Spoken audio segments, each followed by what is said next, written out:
Hey everybody, welcome back to the channel. My name's Aaron. Today we're going to talk about putting together a solo acoustic arrangement of Have You Ever Seen the Rain by Creedence Clearwater Revival. So without further ado, let's jump into this thing.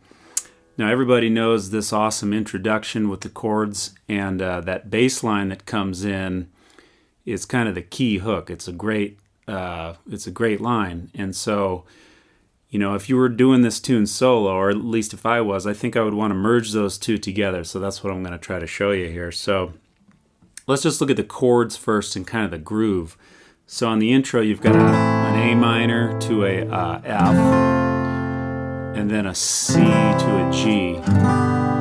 And the basic groove has a little bit of a muted thing on 2 and 4. So we got this. We're going to play all eighth notes, swinging the arm 1 and 2 and 3 and 4 and we're just going to drop in some mute. So let's take a look at that. So we have 1 and 2 and 3 and 4 and. Okay, so 2 and 4, we've kind of got this drum sound, which is great for playing solo as well, because now we got a little percussive thing we're throwing in there.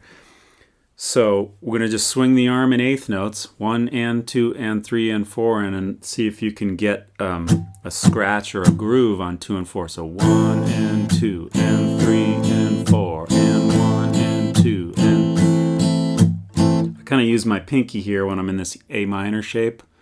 On the F chord, when you have a bar, those are kind of nice for mutes, because if you can kind of like relax your hand, 1 and 2 and 3 and. You kind of already have a mute right built into that bar chord. Then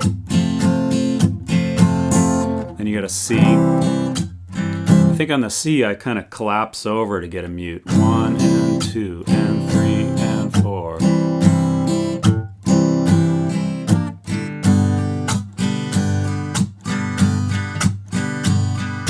Okay, so there's kind of different techniques with different chords and how you get those muted sounds, but again, that rhythm, you want to think about mute on 2 and 4, and all the other spots you've got strumming on all the other eighths, and you're just keeping your arm moving up and down. You don't want to play this all downstrokes. You want to go 1 and 2 and 3 and 4. So just pick a chord and just groove on it. Maybe just go like.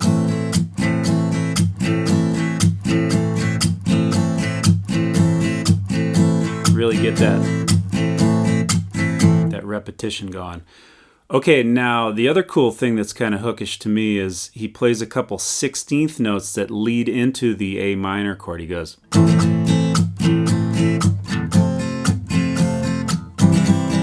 Does it on the C again. Okay, so what is that? You got to think about your beats in terms of breaking down into 4/16. So like 1E and a 2E and a 3E and a 4E and a 1 and 2 and 3 and 4 and. Okay, so that's and a before the downbeat. So I'll just say it from 4. So 4E and a 1 and, 4E and a 1 and 2 and 3 and 4 and, right? So we're coming in on 4E with 2 16th notes right before the downbeat. He does that on the C chord too. He goes, right? So 1E and a 2E and a 3E and a 4E and a 1 and 2 and 3 and 4 and. All right, so that adds a nice little variation. Definitely something I'd want to get dialed in, because it really, to me, it makes the song between that and you know, the bass line. Those parts really they're really good, right? So then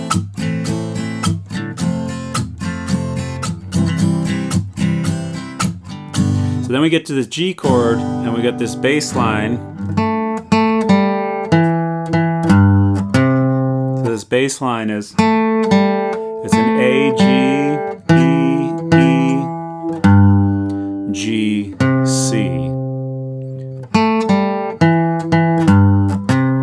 And that's all over a G chord. So we've got to somehow have a G chord going on while we get the notes. All right, so in messing around with this, if you were to hold the bottom part of the G chord, say the G and the B here, and go,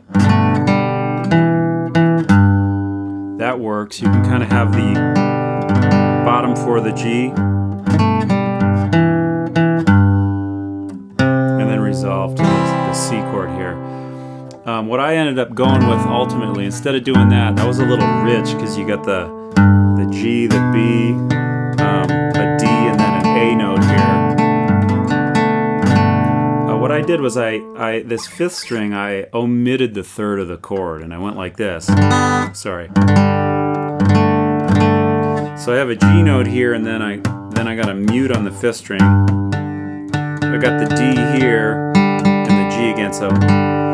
So I started with the melody note A like this. To me, that seemed like that worked pretty nice.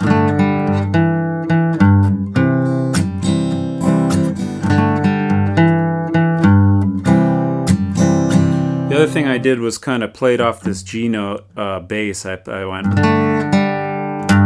hit the bass note, melody, bass note. So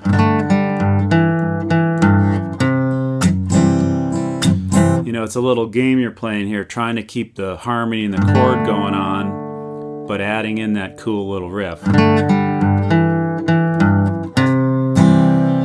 I suppose you could do just one strum and go, but it's kind of nice to have a little bit of motion in there too. Okay, then the next line is we're coming down from C. That's up the octave. I ended up doing it here. So I went down from C, C, B, A, G, C. Let's see how this sounds kind of up the octave and down the octave. So if we're down, we have kind of a C shape here where I'm hitting catching a little bit of the bottom, the chord, the bottom part of the C chord. So we get this.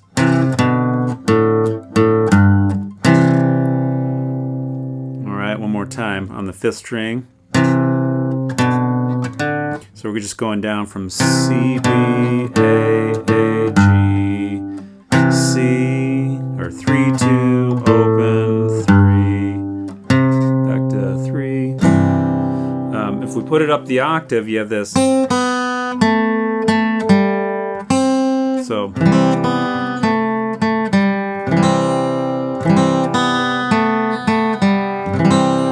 I think because it's a bass line, I kind of want to hear it in the lower register. So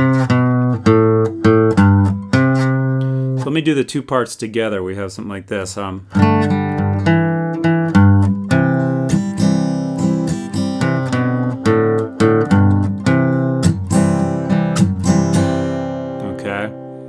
Maybe here's the whole thing with the strumming and everything. So we have...